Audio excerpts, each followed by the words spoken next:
Welcome to Storycomic Presents, where we interview amazing storytellers and artists. This is episode 179.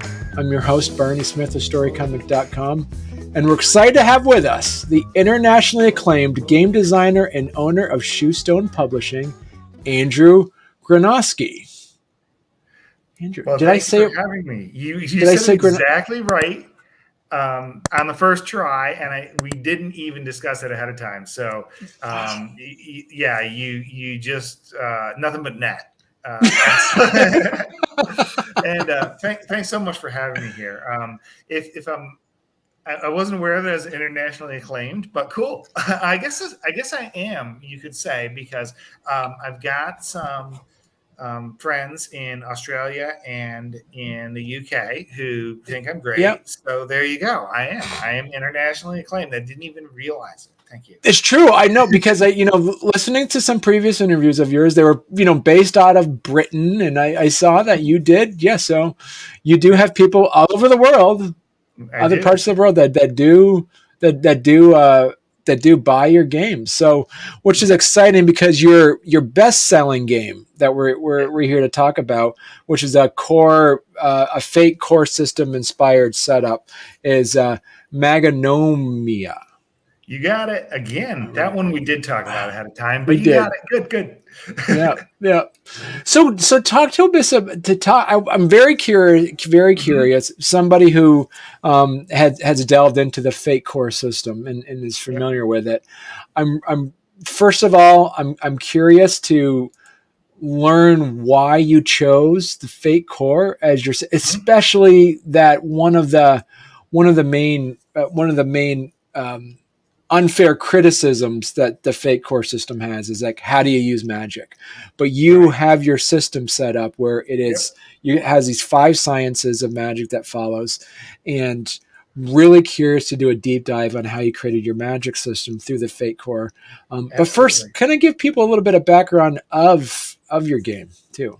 Oh, thanks. Yes, Magonomia is the role-playing game of Renaissance wizardry. Everybody plays a wizard, or all the player characters are wizards in a world that is historical fantasy. It's the 16th century as Europeans believed it to be.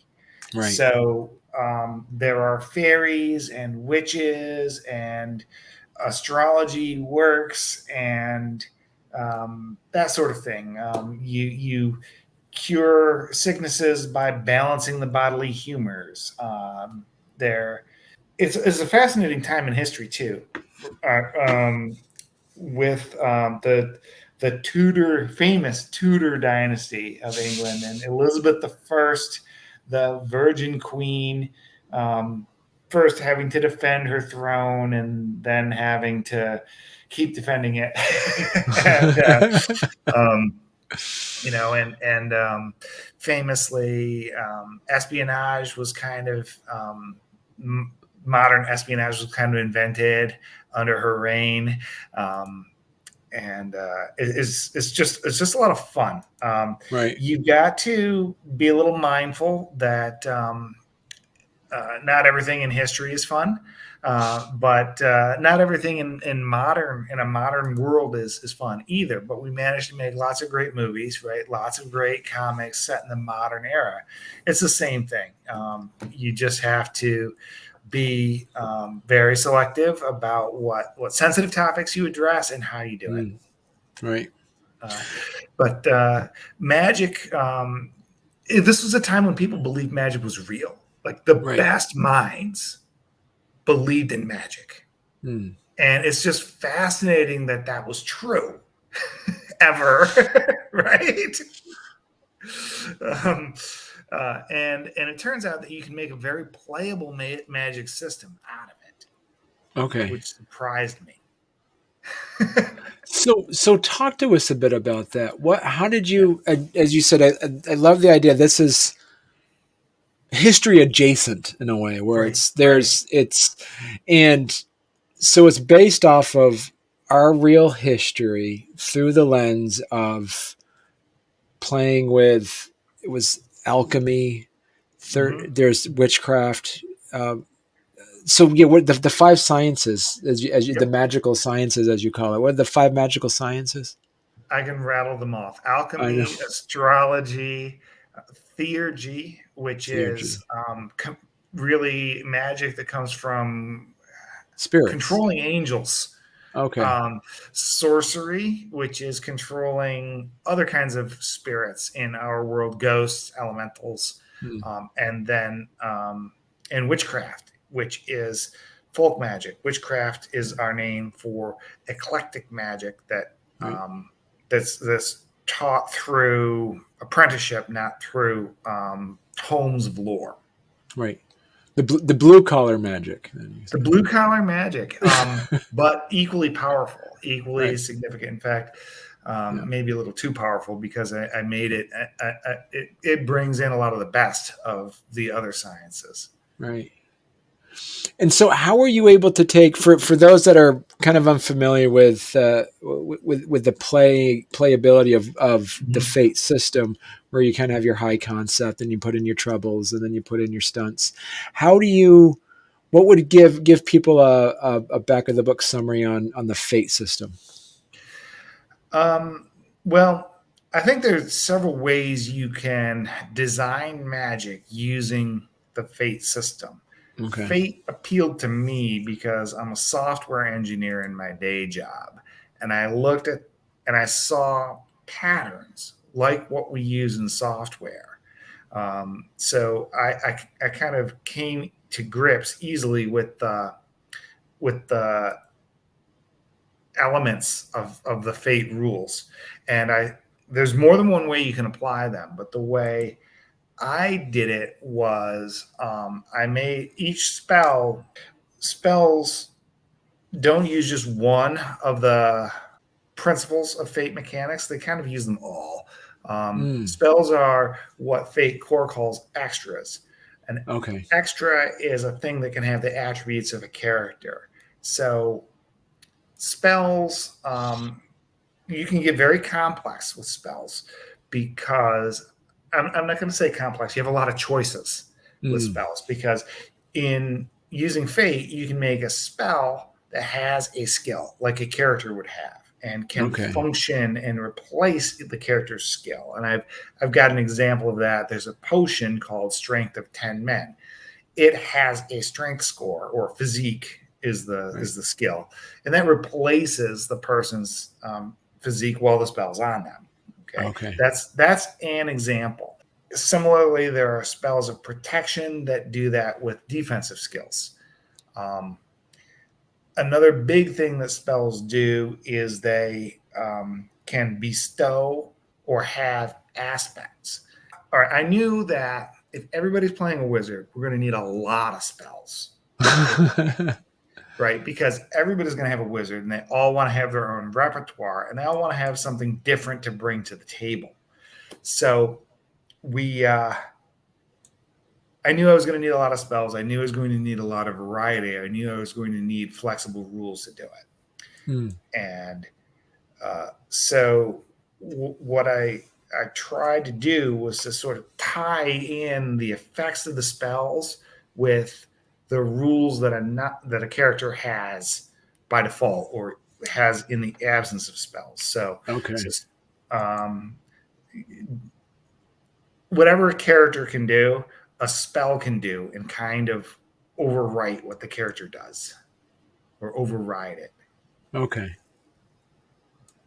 So when you were creating the game itself, at what point did you bring in, because I say you do have some other people that kind of helped you with the draft of it later, Oh, what were absolutely. some of the changes that they helped put in from a game design perspective, and what help did they put in from a lore perspective, I guess would be? Oh yeah, great question. So yeah, I've got what, four co-authors on the cover, and then there's another person who deserves a nod, Matt Ryan, who's Mm, also he's an old friend of mine.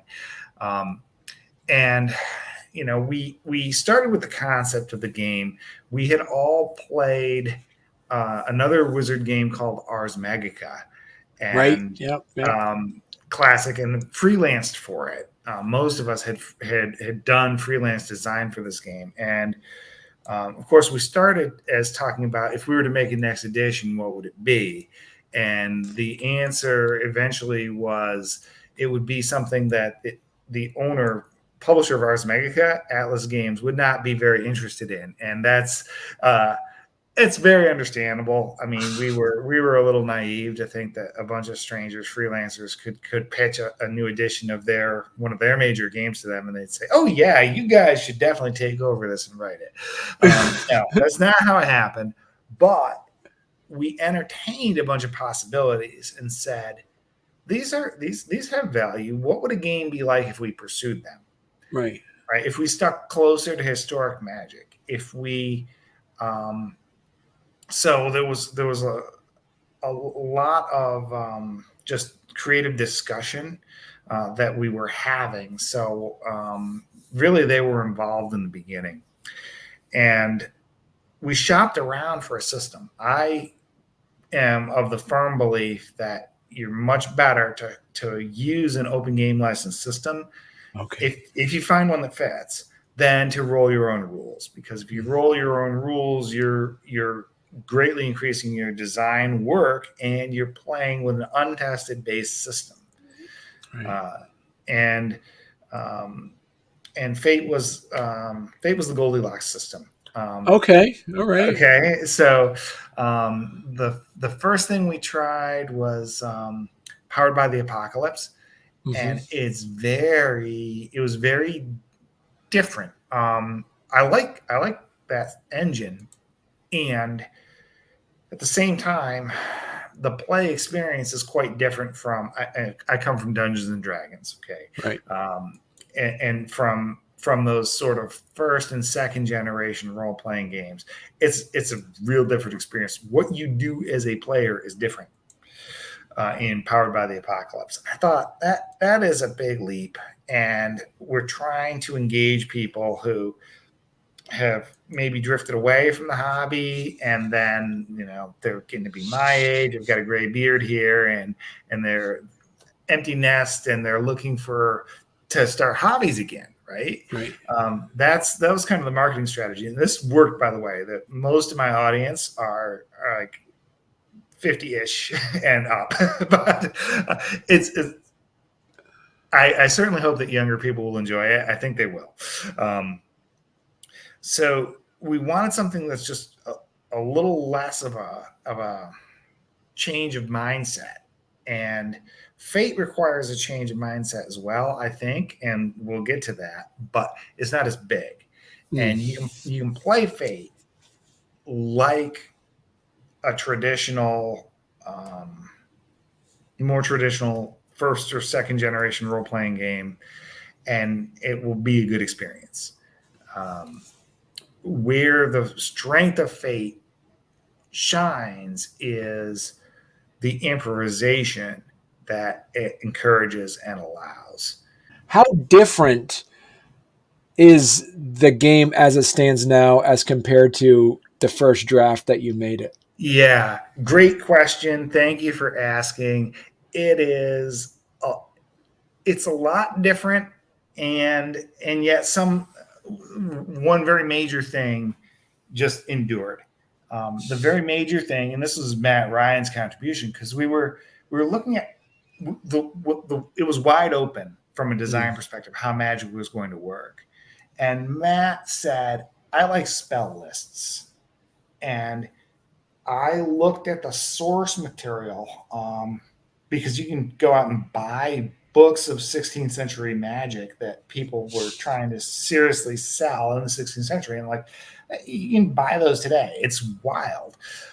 You can find them on the internet, and I did. And I read these, and I'm like, these are very specific spells. Like, it's not a spell of just broadly bring you good fortune. It's like, here's a spell that is going to make your boss think you're doing a good job. Okay, they're real narrow and targeted, and they have a lot to do with picking up girls, by the way. And we did not include those. We didn't use them because that's not the kind of experience that we're trying to create. Right. But there were spells that are cures for specific diseases. We saw those, but the spells are very specific. A spell to take to put a curse, and it'd be like a specific kind of curse, like to cause illness to fall on someone who has cheated you in business. They're that narrow. We broadened them a little bit, but it lines up well with having lists of spells and a repertoire of spells.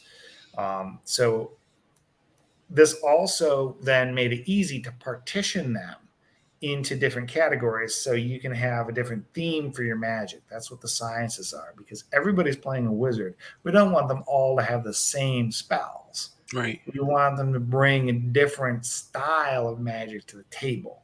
And so there's astrology, which is very subtle and has a lot to do with influencing events and finding the right time to go do things, making things happen at the right time, versus sorcery, which is in your face, just summon an air elemental and have them carry you up onto the roof of a building.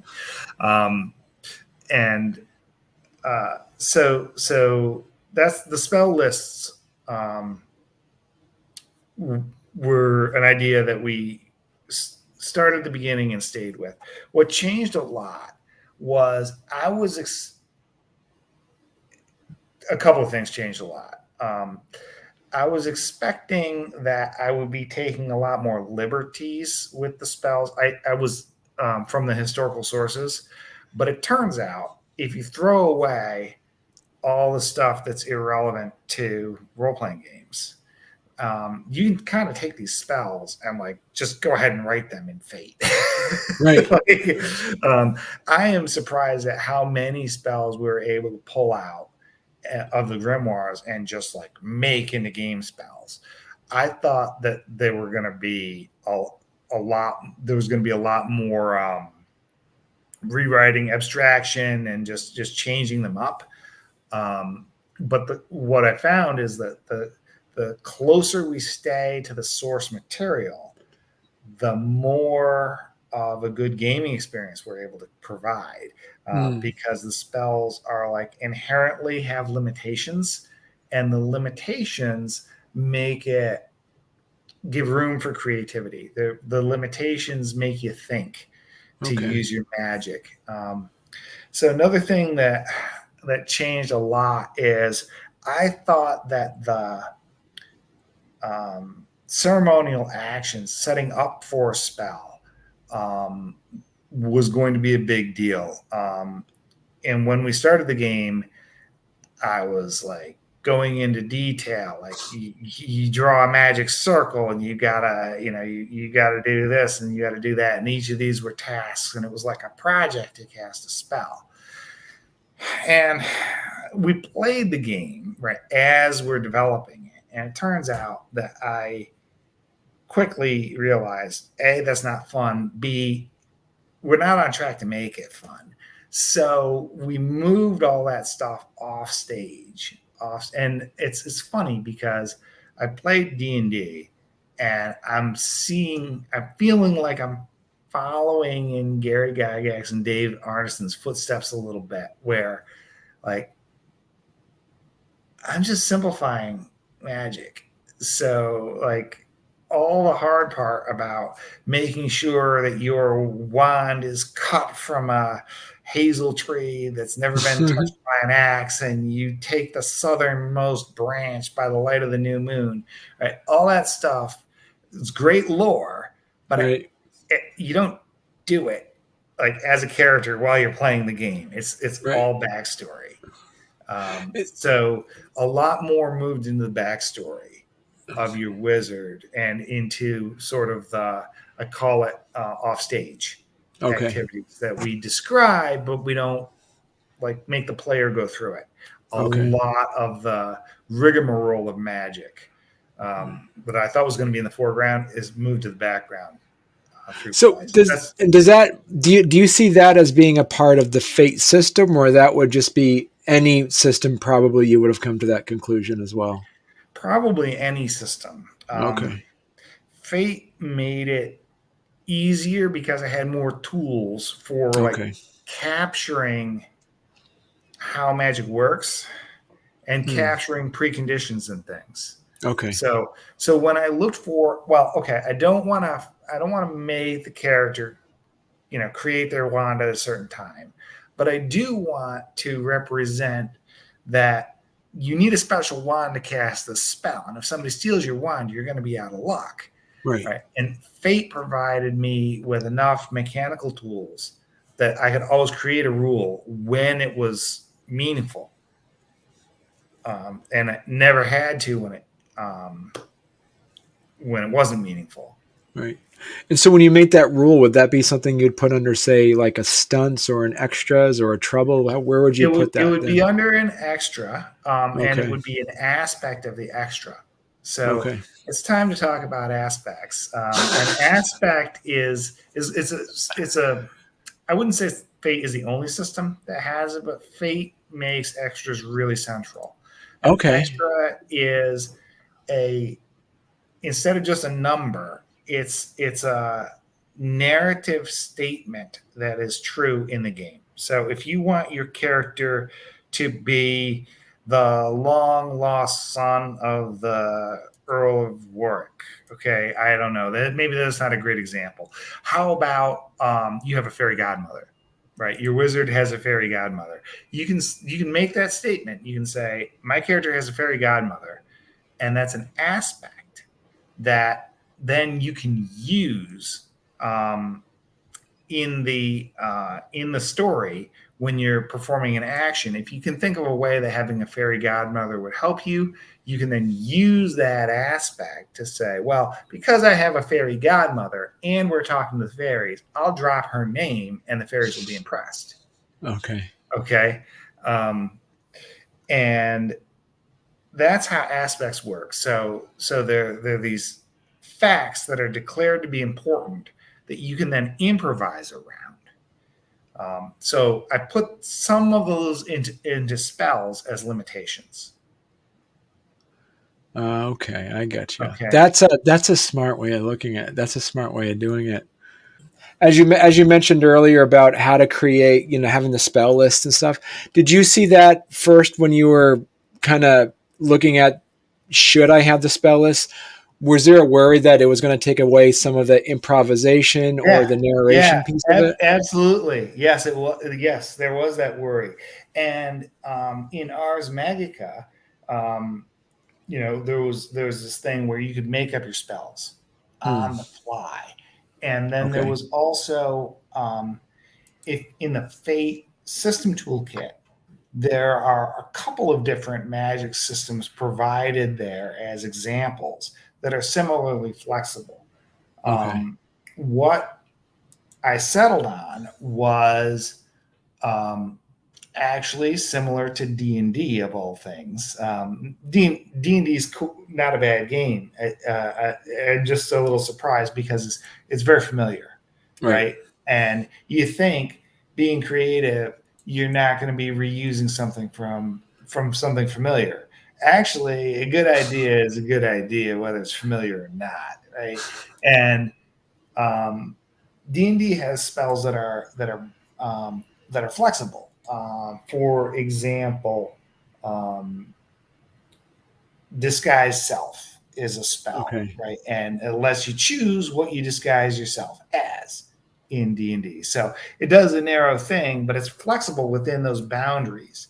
And that's how we design spells in Magonomia.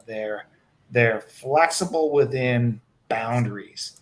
And Okay. the broader those boundaries, generally speaking, the more powerful the spell. Okay. All right. Okay. So, yeah. And so, how did you do?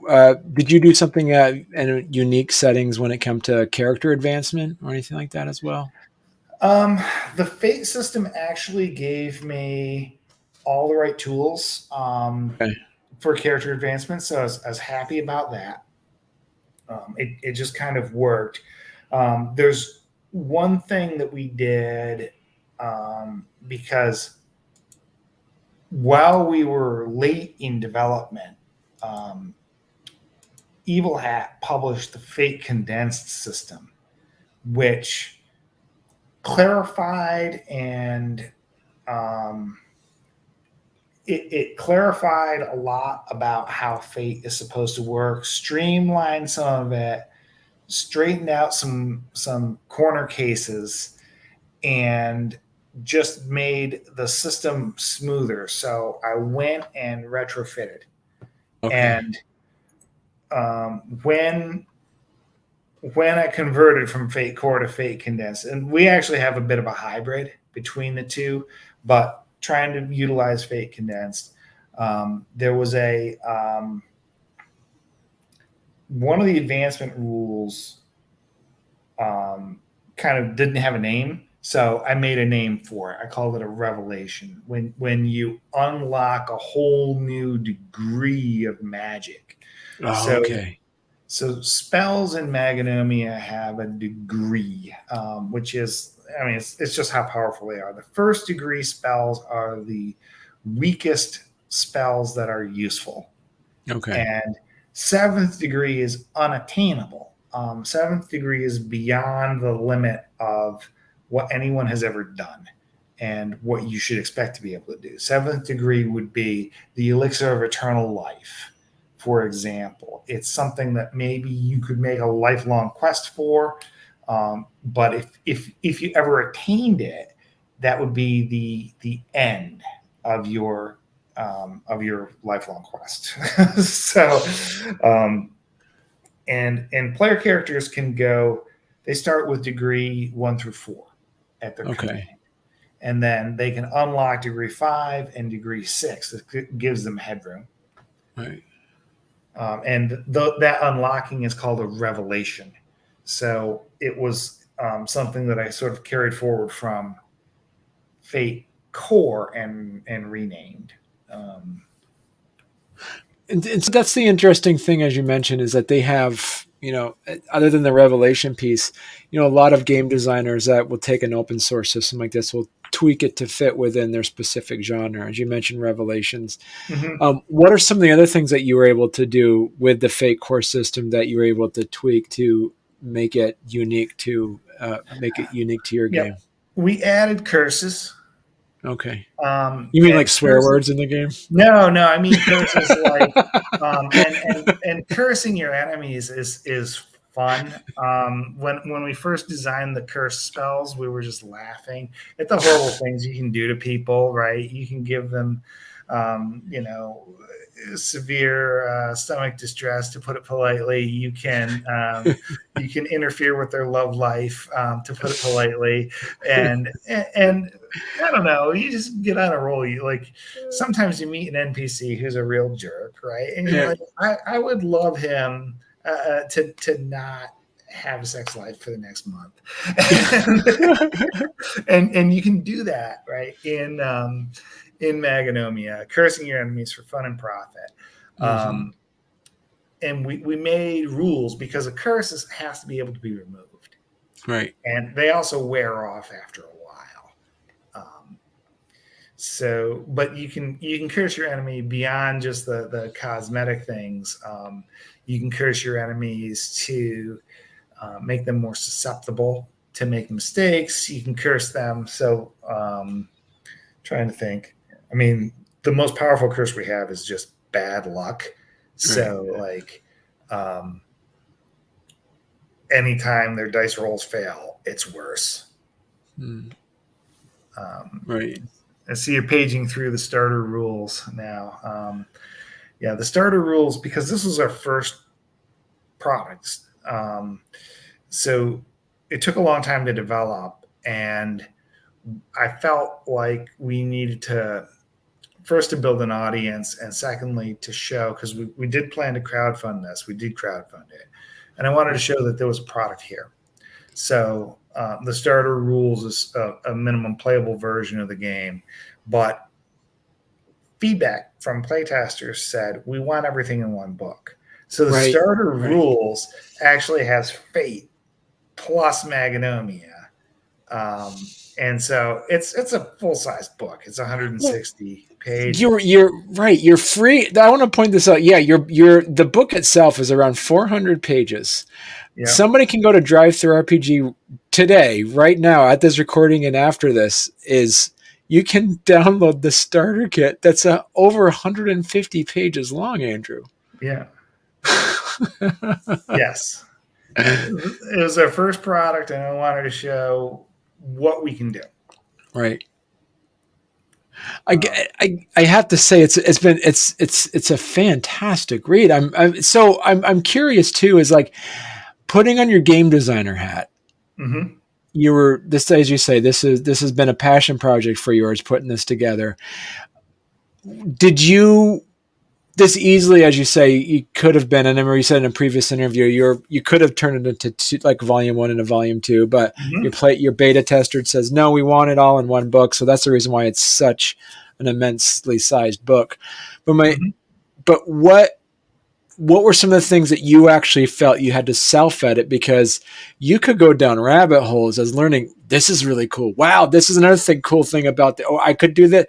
How much of that did you have to kind of self-edit yourself in order to make sure that you didn't end up creating like a 1,000-page book because you're learning things that are so historical? Yeah. Oh, yeah. Well, we put in information about the setting. We could have gone much deeper, right? And I wanted to, I had to cut out a lot of stuff. There's sort of gameplay and story creation advice dispersed in throughout the book. I wanted to put in a lot more guidance, but I restrained myself. Okay. I restrained myself. I had to self-edit. Yeah, the book got big because I felt that it was important to put everything in one set of covers, and that we wanted to be able to take advantage of the historical aspects of the setting, the fantasy aspects of the setting, and then really pour the lore into the spells. Okay. So we cut quite a few spells, actually. We cut and condensed a lot about the historical conflicts of the period. We cut a lot about we restrained ourselves from writing a lot about day-to-day life in the period. One of the beauties of setting in a historical setting or a real-world setting is that the internet is your source book, right? Wikipedia is perfectly good as a source book for the period. And as a matter of fact, you can, because there are real places, you can go to, I don't know, I'll pick a town, Suffolk, and you can dig into the oddities of the history of Suffolk, and you will find even stuff from, even if you draw the line and say, okay, let's rule out 17th and 18th century and later, let's just stick to the 16th century, you'll still find amazing stuff. I have no idea what happened in Suffolk as a county. So take a town in Suffolk like Colchester or Great Yarmouth or Norwich, and there you go. You can find, and people like have paying day jobs to find that stuff out for you. So that's the advantage of playing in history adjacent setting or historical fantasy. There's just so much material, and you don't have to restrict yourself to stuff that's true. There are definitely rumors that are, historians don't think are true, but you can make it true and use it. I guess a great example is whether Elizabeth I really did have a love affair with Francis Drake, right? You could you'd make that true, or you could like make a story about being the matchmaker trying to link them up or something, if you wanted to, or Right. not. And the other beauty of it is this can all be background, and that's how I usually do it. I usually don't run stories where you're involved with historical characters. They might make a cameo. Mm. And my favorite character for cameos is Dr. John D. He was, some people could call him the court astrologer to Queen Elizabeth. That's like, that Oh, okay. implies a steadier job than what he Right. actually had.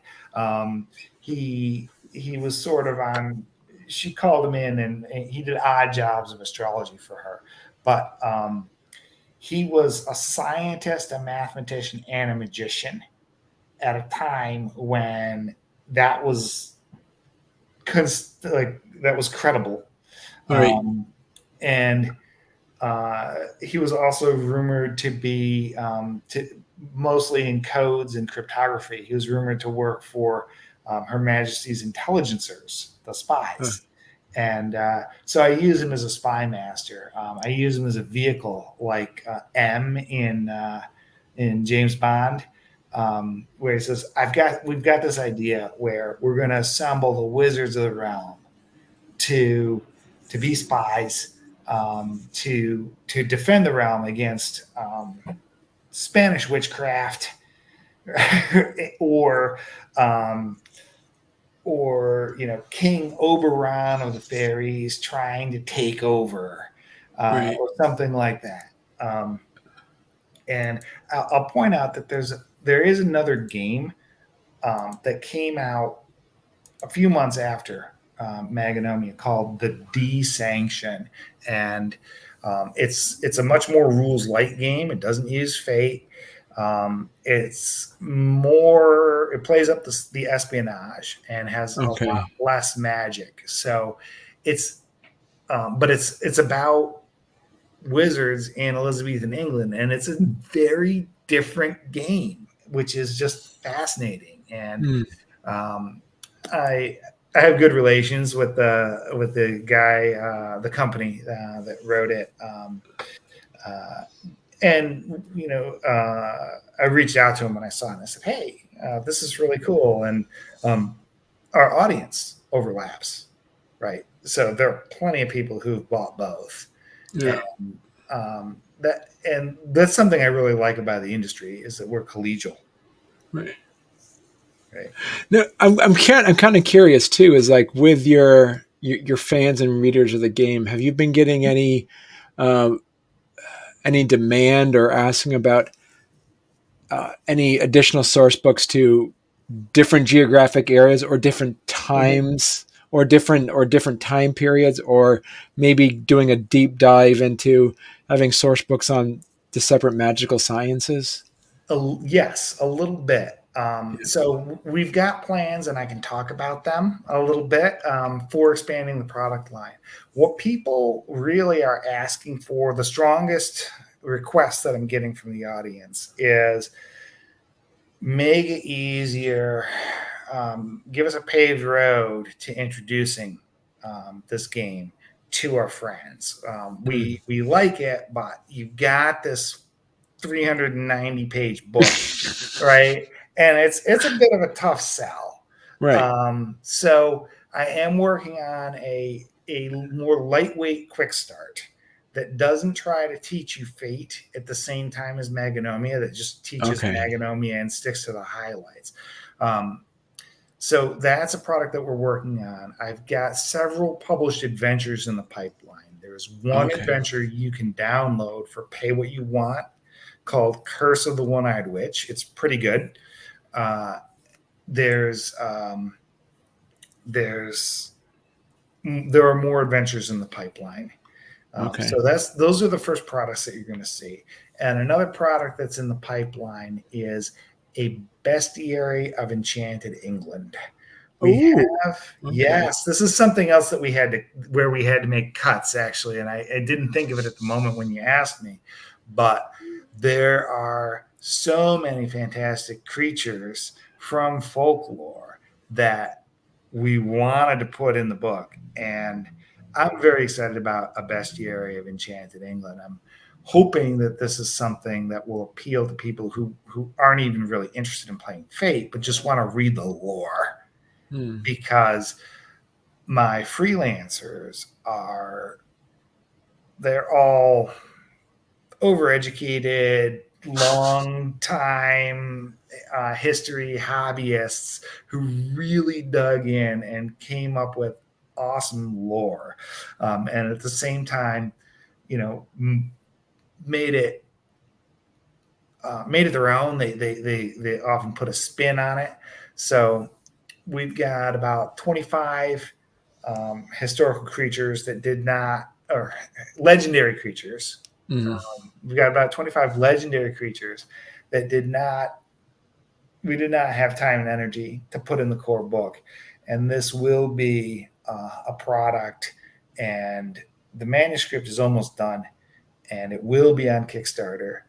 And Cool. I hope to get some exposure for Magonomia, and also for this really cool book. All right. Cool.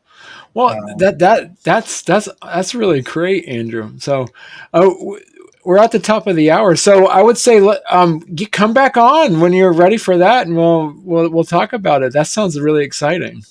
All right, it'll be a few months, and we'll stay in touch. Excellent. Well, thanks again, Andrew, for coming on. And I'm so excited. As I say, I'm a huge fan of the game, and it's been a genuine pleasure talking to you. Thanks, Barney. I want to tell your audience, on our website, we've got a mailing list for people to sign up for playtesting.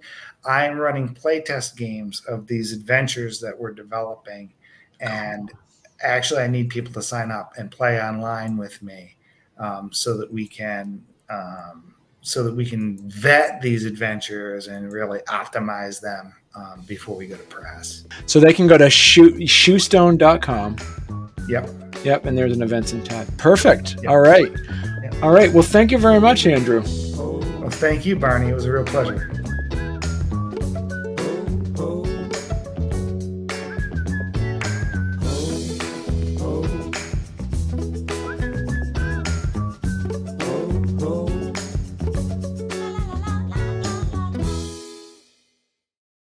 It was cool when we went to Lake Placid because it's right near Saranac Lake. Yeah. It's so funny because, right where we are, they show the weather of Vermont and northern New York. So it's just, culturally speaking, it's pretty cool. Culturally speaking, northern New York is very similar to Vermont. Geologically, meteorologically, everything just always seems the same. But for some reason, when they are showing the weather, Saranac Lake is always 20 degrees colder than everywhere else. I'm like, what's going on in Saranac Lake? Is it like underneath them? They offended the frost gods. I don't know. It's like, you're mentioning one of your interviews about that you get some Cthulhu in your. Is there some elder god or something? I don't understand. It's like 20 degrees colder everywhere else. I'm like,